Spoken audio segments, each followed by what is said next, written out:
20 minute में 20 खबरों में आप सभी दर्शकों का स्वागत है और आपके साथ मैं हूं आसिफ खान। हम अगले 20 मिनट में आपको देश दुनिया की 20 ऐसी खबरें बताने वाले हैं जो इस वक्त ना केवल सुर्खियों में है बल्कि दिलचस्प और अहम भी। तो शुरू करते हैं 20 मिनट में 20 खबरों का सिलसिला। सबसे पहले देखते हैं राजस्थान की कौन कौन सी खबरें इस वक्त अहम हैं।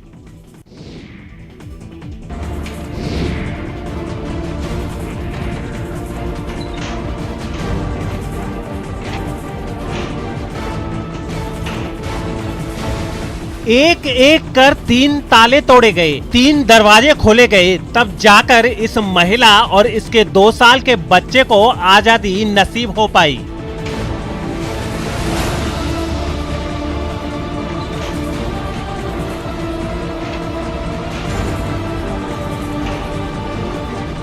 इस महिला और इस बच्चे को 3 दरवाजों के पीछे बंद रखने वाला कोई और नहीं बल्कि इसका पति ही है। बताया जा रहा है कि टोंक जिले के देवली कस्बे में प्रताप कॉलोनी में बना ये घर बिशन जगरवाल का है और बिशन जगरवाल ने ही दहेज के लालच में अपनी पत्नी और बच्चे को बंधक बना लिया था। बताया जा रहा है कि बिशन अक्सर ऐसा ही करता था, लेकिन इस बार उसकी पत्नी कविता ने बिशन को सबक सिखाने का फैसला कर लिया और फिर उसने पुलिस को खबर कर दी कि उसके पति ने उसे और उसके बच्चे को बंधक बना लिया है। कविता की इस सूचना पर टोंक पुलिस तुरंत मौके पर पहुंची और ताला तोड़कर उसे बाहर निकाला। पुलिस अब इस मामले की जांच कर रही है। हालांकि आरोपी पति अभी तक फरार है।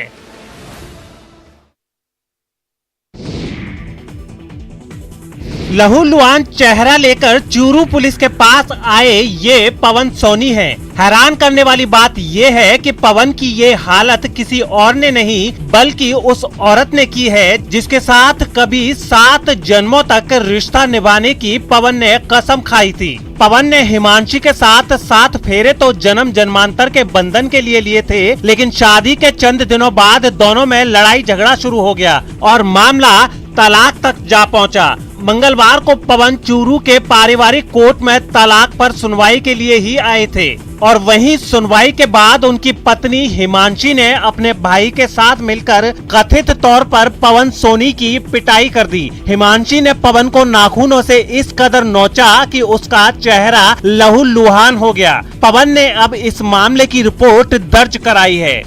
मैं 8 तारीख आया हुआ था, 15 तारीख को मैं तारीख वापस अगली तारीख लेकर के कोर्ट से बाहर निकला था अपने घर जाने के लिए। तभी मेरा साला और मेरी बीवी ने पीछे से मेरे को गलत बोला और मेरे साथ मारपीट कर दी।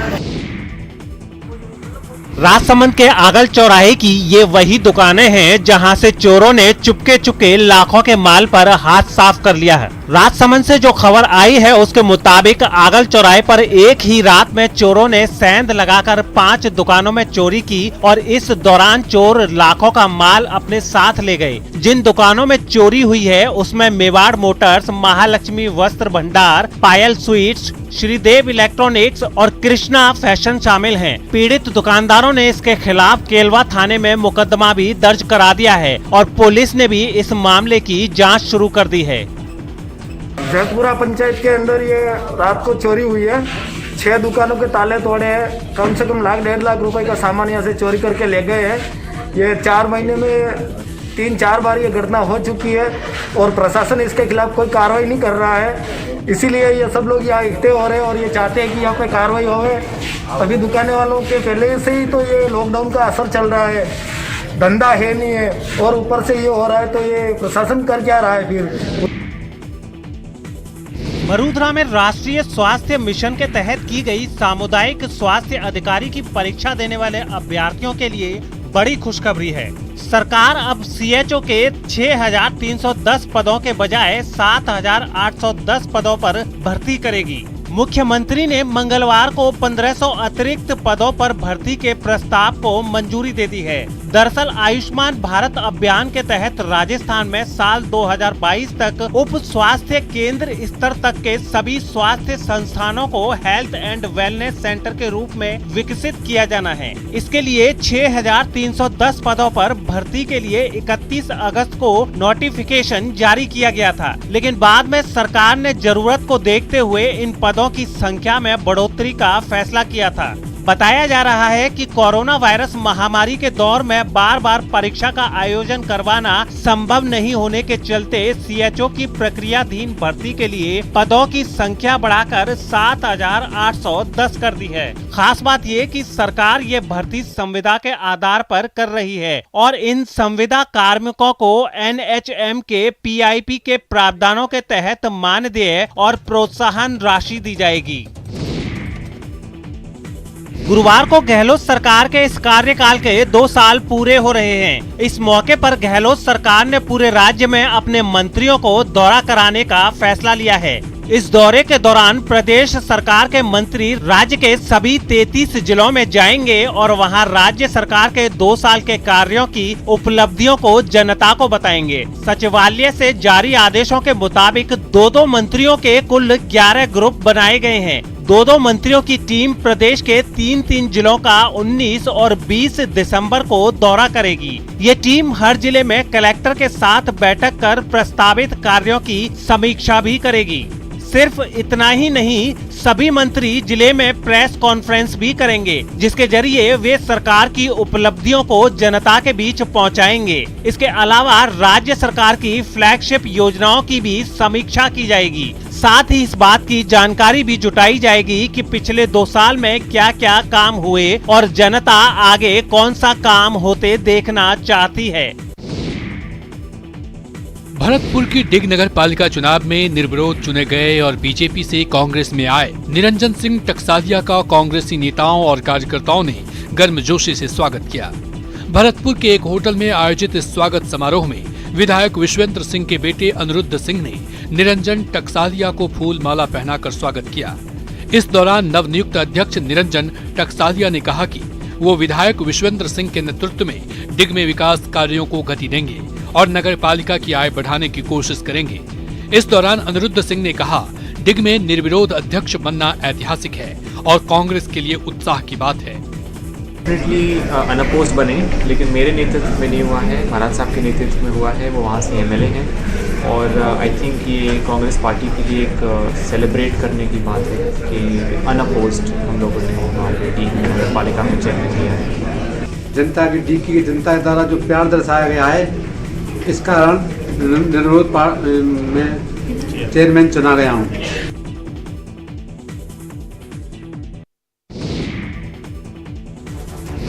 बाड़मेर में पंचायती राज चुनाव में कांग्रेस के अभेद दुर्ग को बचाए रखने में अहम किरदार निभाने वाले महेंद्र चौधरी के लिए हीरा की ढाणी में एक धन्यवाद सभा का आयोजन किया गया। इस धन्यवाद सभा में बाड़मेर और जैसलमेर से कांग्रेस पार्टी के विधायक और जन प्रतिनिधियों के साथ साथ बड़ी संख्या में आम लोगों ने भी भाग लिया। इस धन्यवाद सभा में आए राजस्व मंत्री हरीश चौधरी ने नव निर्वाचित जिला प्रमुख महेंद्र चौधरी की तारीफ की और कहा कि पंचायती राज चुनावों में बाड़मेर की जनता का भरोसा बरकरार रखने में महेंद्र चौधरी का अहम योगदान है। साथ ही बाड़मेर की जनता भी धन्यवाद की पात्र है, जिन्होंने कांग्रेस पर भरोसा बरकरार रखा। आपको बता दें कि हीरा की ढाणी महेंद्र चौधरी का पैतृक गांव है और इसी वजह से यहां धन्यवाद सभा का आयोजन किया गया था।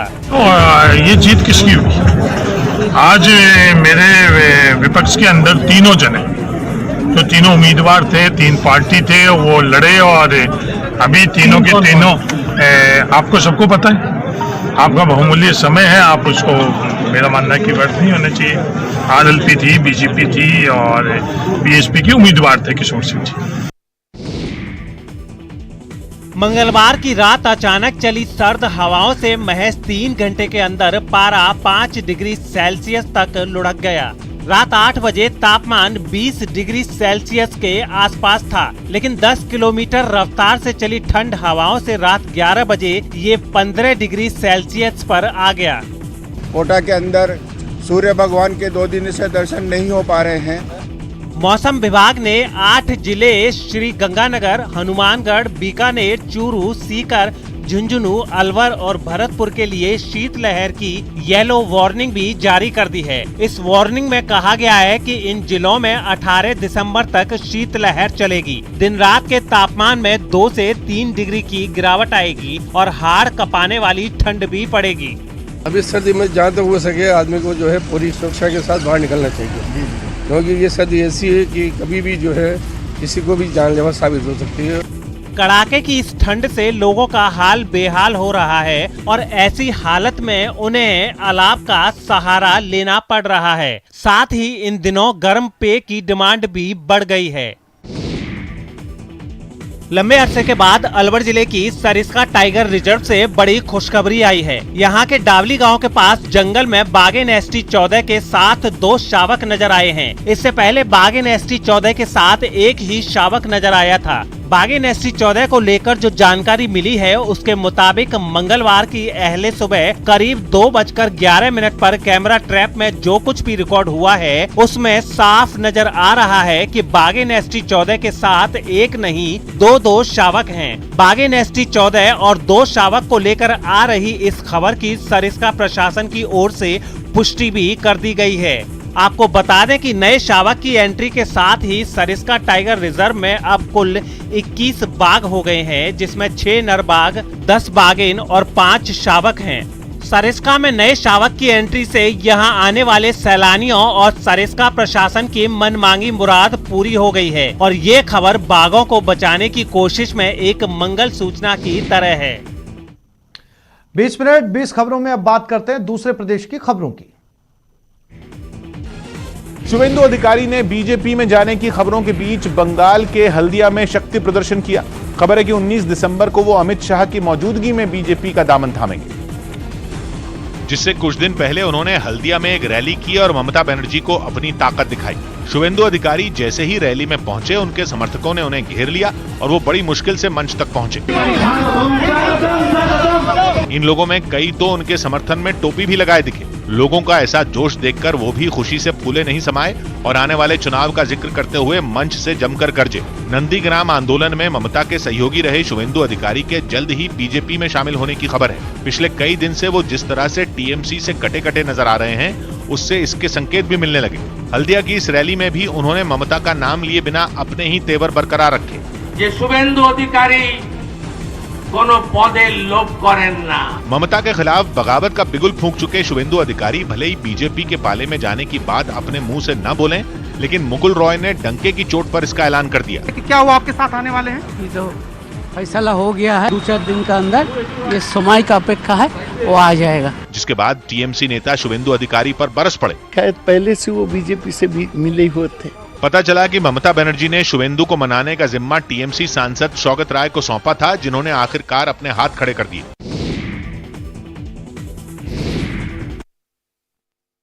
और उसके बाद बीमा हो गया है, प्रीमियम कटनी शुरू हो गई है और लोगों का बीमा हो चुका है।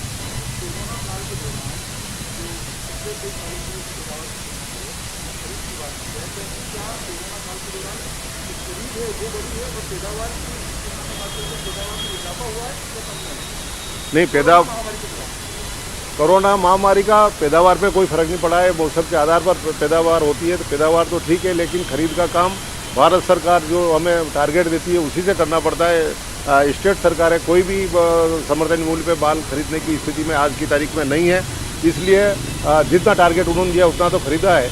और कोरोना से मौसम में कोई परिवर्तन नहीं आया, इसलिए जहाँ मौसम अच्छे रहे वहाँ फसलें भी अच्छी हुई।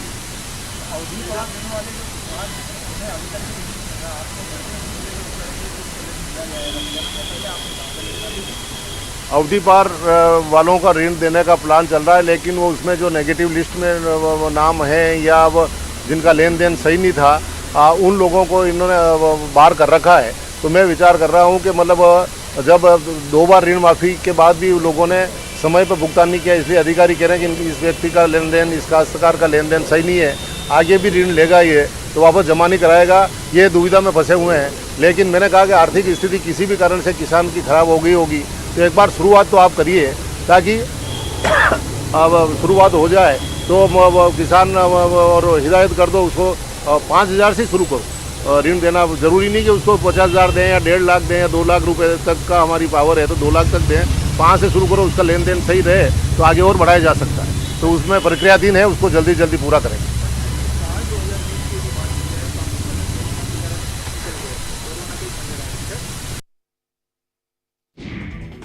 उत्तर प्रदेश के झांसी में किसान आंदोलन के समर्थन में समाजवादी पार्टी के धरना प्रदर्शन में शामिल एक महिला कार्यकर्ता ने नशे में धुत पार्टी समर्थक की सरेआम पिटाई कर दी।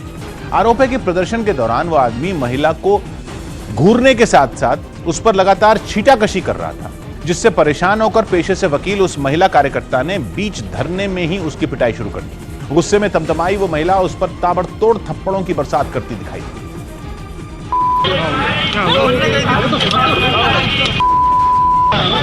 महिला के बाद वहां मौजूद पार्टी के एक दूसरे कार्यकर्ता ने भी उस पर अपने हाथ साफ किए।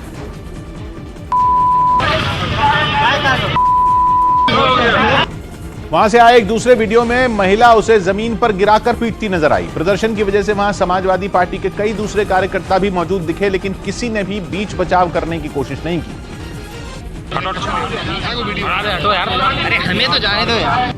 इतना ही नहीं, वो महिला उसे मारती हुई सड़क पर ले आई, जहां पुलिस की मौजूदगी में भी उसकी पिटाई की गई।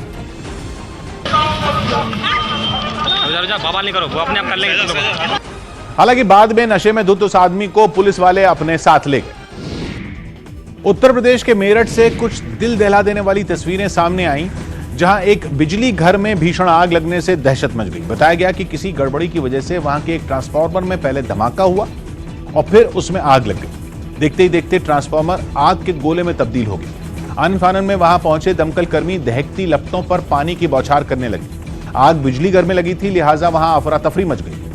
हालात संभालने के लिए फायर ब्रिगेड की कुछ और गाड़ियां भी पहुंच गईं। यह हादसा किसी तकनीकी खामी की वजह से हुआ, लेकिन इसकी वजह से कुछ देर के लिए कई इलाकों की बिजली सप्लाई ठप हो गई। टनल फॉल्ट के कारण तो ये ब्लास्टिंग हो गई।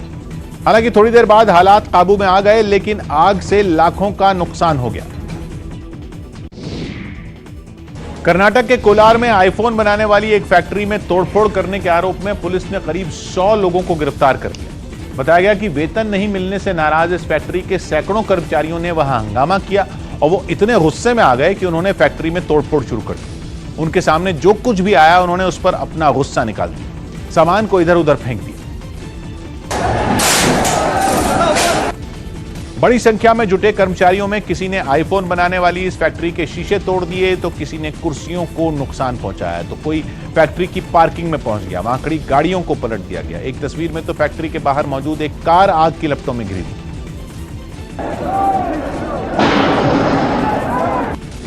हंगामे की जानकारी मिलते ही पुलिस की टीम वहां पहुंची। पुलिस वालों ने फैक्ट्री में तोड़फोड़ कर रहे लोगों को वहां से खदेड़ना शुरू कर दिया।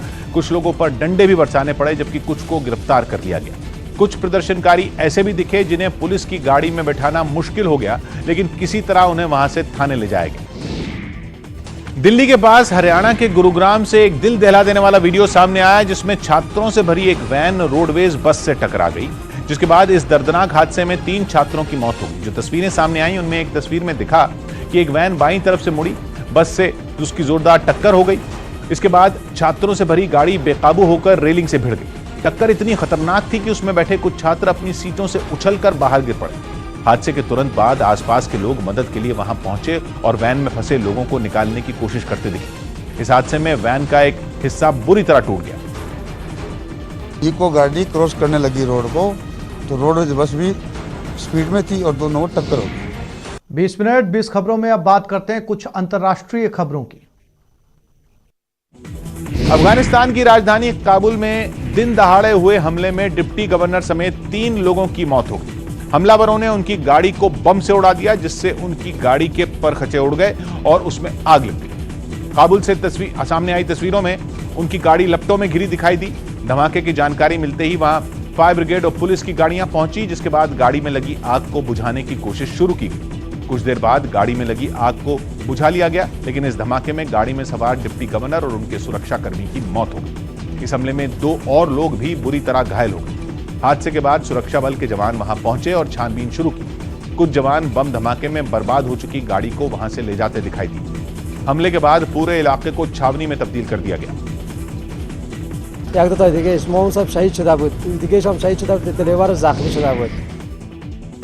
अमेरिका और ईरान के बीच लगातार गहरा रहा तनाव अब जंग की दहलीज पर पहुंच चुका है। फौजी ठिकानों पर हमले की खुफिया जानकारी मिलने के बाद अमेरिका ने आनन फानन में वहां अपने बम बरसाने वाले विमान तैनात कर दिए, लेकिन अमेरिका के इस कदम से ईरान बुरी तरह भड़क गया। बौखलाए ईरान ने अमेरिका को अंजाम भुगतने की धमकी दे डाली। ईरान ने दावा किया कि अगर अमेरिकी लड़ाकू विमान उसकी सीमा के आसपास भी दिखे तो वो अमेरिका के खिलाफ जंग छेड़ने से भी नहीं चूकेगा।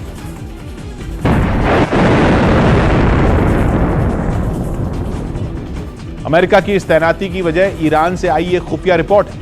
इस रिपोर्ट के मुताबिक अपने परमाणु वैज्ञानिक की हत्या से बौखलाए ईरान खाड़ी देशों में मौजूद अमेरिका के फौजी ठिकानों पर बड़े हमले कर सकता है। इस जानकारी के बाद अमेरिका ने बिना वक्त गवाए बम बरसाने वाले बेहद खतरनाक B-52 विमानों को ईरान की घेराबंदी के लिए रवाना कर दिया। परमाणु मिसाइल दागने की ताकत रखने वाले ये विमान आसमान में अमेरिका की ताकत माने जाते हैं, जो हजारों किलोमीटर दूर बैठे दुश्मन को भी पलक झपकते तबाह कर सकते हैं।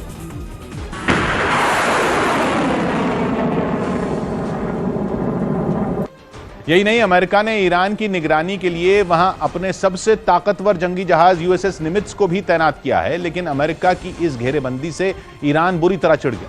वो भी अपनी ताकत का प्रदर्शन कर अमेरिका को दूर रहने की चेतावनी दे रहा है।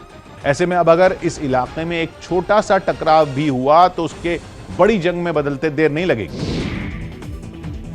टेस्ट फ्लाइट पर निकला अमेरिका की एरोस्पेस कंपनी वर्जिन गैलेक्टिक का विमान अंतरिक्ष तक पहुंच ही नहीं पाया।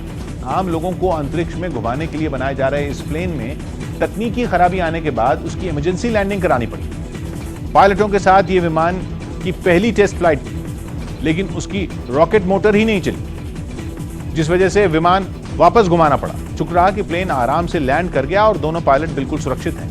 कंपनी को उम्मीद है कि अगले साल ये स्पेसक्राफ्ट लोगों को अंतरिक्ष की सैर करा सकता है, इसलिए अब तक 600 लोग इससे सफर करने के लिए $2.5 लाख यानी भारतीय रुपयों में लगभग 1,84,00,000 रुपए भी जमा करा चुके हैं।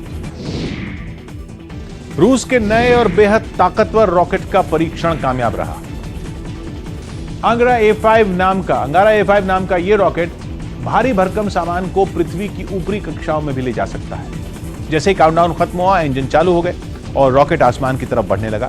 इसके साथ एक नकली अंतरिक्ष यान भी जोड़ा गया था, जिसे रॉकेट ने करीब 13 मिनट की उड़ान के बाद अंतरिक्ष में छोड़ दिया। रूसी स्पेस एजेंसी के मुताबिक इस रॉकेट की सबसे बड़ी खासियत इसकी बनावट और इसमें इस्तेमाल होने वाला ईंधन है, जो किसी भी दूसरे रॉकेट की तुलना में काफी कम प्रदूषण फैलाता है।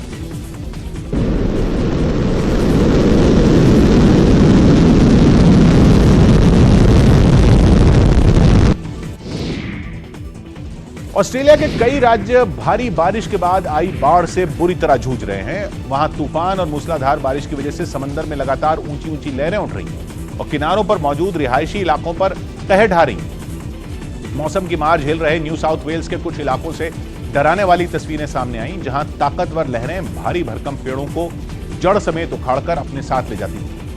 एक तस्वीर ऐसी भी सामने आई जहां समंदर की हरकतों पर नजर रखने के लिए तैनात एक कर्मचारी लहरों की चपेट में आने से बाल बाल बचता नजर आया। वहां के कुछ इलाकों में पिछले 5 दिनों में तेज हवाओं के साथ भारी बारिश हुई। बाढ़ का पानी लोगों के घरों तक भी पहुंच गया। सड़कें और फुटपाथ सब कुछ पानी में समा गए। Very strong damaging winds across the northern coast. हालात की गंभीरता को देखते हुए कई इलाकों में पहले से जारी बाढ़ की चेतावनी बरकरार रखी गई है। साथ ही लोगों से भी कहा गया कि हालात बिगड़ने पर उन्हें अपने घरों को छोड़ना होगा। हालांकि मौसम वैज्ञानिकों को उम्मीद है कि अगले 2 दिनों में लोगों को भारी बारिश से राहत मिल सकती है। ब्रिटेन की एक कंपनी ने एक ऐसा स्मार्ट रोबोट बनाया है जो किसी 5 स्टार होटल के शेफ से कम नहीं। दावा है कि ये रोबोट 5-6 नहीं बल्कि इटालियन से लेकर चाइनीज तक 5000 तरह के पकवान बना सकता है और तो और उसके बाद बर्तनों का ढेर धो भी सकता है, यानी रसोई में घंटों तक पसीना बहाने की छुट्टी। रसोइये बने इस रोबोट का डिजाइन भी कमाल का नजर आया। इसके 2 हाथ हुबहू किसी इंसान की तरह ही काम करते दिखे। रोबोट ने एक-एक चीज शेल्फ से खुद ही निकाल ली। बताया गया कि इसमें कई सेंसर और कैमरे लगे हैं, जिससे ये रोबोट ये पता लगा सकता है कि रसोई में कोई चीज कहां रखी है। फिर इसने बर्तन में तेल डाला, इसके बाद कुछ सब्जियां, मसाले, कुछ देर उन्हें भूना और खाना तैयार। नूडल्स भी इस रोबोट ने बड़ी आसानी से उबाल दी। लेकिन इसकी खासियत की लिस्ट यही नहीं खत्म होती। इसमें एक अल्ट्रावायलेट लैंप भी लगा है, जिससे ये रसोई में सतहों पर छिपे कीटाणुओं को भी मार देता है। करीब 100 इंजीनियरों और डिजाइनरों के साथ 3 शेफ इस रोबोट पर काम करते रहे, तब जाकर 6 साल बाद ऐसा हाईटेक रोबोट। अगर आप मास्क नहीं पहनते हैं तो अब सावधान हो जाइए। अब बिना मास्क के पुलिस और प्रशासन की नजरों से आप बच नहीं पाएंगे, क्योंकि जोधपुर के एक इंजीनियरिंग के छात्र ने ऐसा सॉफ्टवेयर डेवलप किया है जिसका इस्तेमाल कर पुलिस और स्थानीय प्रशासन कोरोना काल में मास्क नहीं पहनने वालों को आसानी से डिटेक्ट कर लेगा। कैसे, देखते हैं इस रिपोर्ट में। मास्क को इग्नोर नहीं बचेंगे मास्क को इग्नोर करने वाले। मरुधरा में मास्क नहीं पहनना पड़ेगा भारी। कोरोना से बचाव के लिए मास्क जरूरी है, लेकिन जो मास्क ना पहने उस पर शिकंजा कसने में मदद के लिए आ गया है एक सॉफ्टवेयर। जरा गौर से देखिए इस तस्वीर को। अगर आप मास्क पहनने से बचते हैं तो ऐसा ना करें, क्योंकि राजस्थान पुलिस इसके लिए सॉफ्टवेयर की मदद लेने जा रही है और इसे तैयार किया है जोधपुर के छात्र रोहन दुबे ने। हैदराबाद से इंजीनियरिंग कर चुके रोहन ने कोरोना संक्रमण से लोगों को बचाने में कारगर साबित हो रहे मास्क को डिटेक्ट करने वाला एक सॉफ्टवेयर विकसित किया है, जो भीड़ भाड़ वाले इलाके में वेब कैम और सीसीटीवी की मदद से मास्क नहीं पहनने वालों को डिटेक्ट कर बताएगा कि किसने मास्क नहीं पहना है। ये सॉफ्टवेयर मास्क जो नहीं लगाते हैं और जो मास्क लगाते हैं तो उनको एक वेबकैम या कैमरे, सीसीटीवी वेबकैम या किसी भी कैमरे के थ्रू डिटेक्ट करेगा। तो जैसे कि ये जो लोग सॉफ्टवेयर नहीं लगाते उन पे लाल कलर का से चिन्ह लगा देता है। तो जैसे ही ये कमिश्नर ने देखा और डीसी राजेश जी ने देखा, तो उन्होंने मेरे को यही बताया कि हाँ, हम इसको आगे लगाने के लिए इस पे प्रयास करेंगे। रोहन के मास्क डिटेक्ट सॉफ्टवेयर का वीडियो देखने के बाद जोधपुर पुलिस कमिश्नर ने उसे कारगर बताया। पुलिस इस सॉफ्टवेयर को नियंत्रण कक्ष में लगे सिस्टम से जोड़कर बगैर मास्क के घूम रहे लोगों का पता लगा सकती है। इनके द्वारा डेवलप किया गया जो सॉफ्टवेयर है उसमें जो बिना मास्क जो चल रहे हैं उनको लाल कलर में दिखा देते हैं, और जो मास्क पहन के जो चल रहे हैं उनको हरा कलर में दिखा देते हैं। और उसके साथ साथ जो प्रॉपर तरीके से मास्क नहीं पहना है उनको भी ये सॉफ्टवेयर द्वारा डिटेक्ट किया जाते हैं।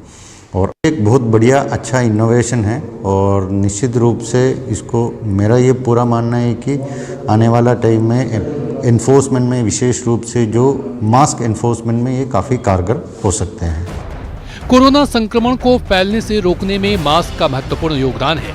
सरकार ने इसके लिए नियम भी बनाए और जुर्माना भी वसूला, लेकिन लोग बिना मास्क के बाहर और बाजार में घूमते नजर आ रहे हैं। ऐसे में यदि रोहन के मास्क डिटेक्ट सॉफ्टवेयर को जोधपुर के साथ पूरे प्रदेश में अपनाया जाए तो पुलिस और सरकार को इसमें काफी मदद मिलेगी और संक्रमण से आम लोगों की रक्षा भी हो सकेगी। ललित सिंह, न्यूज़ 18 राजस्थान, जोधपुर।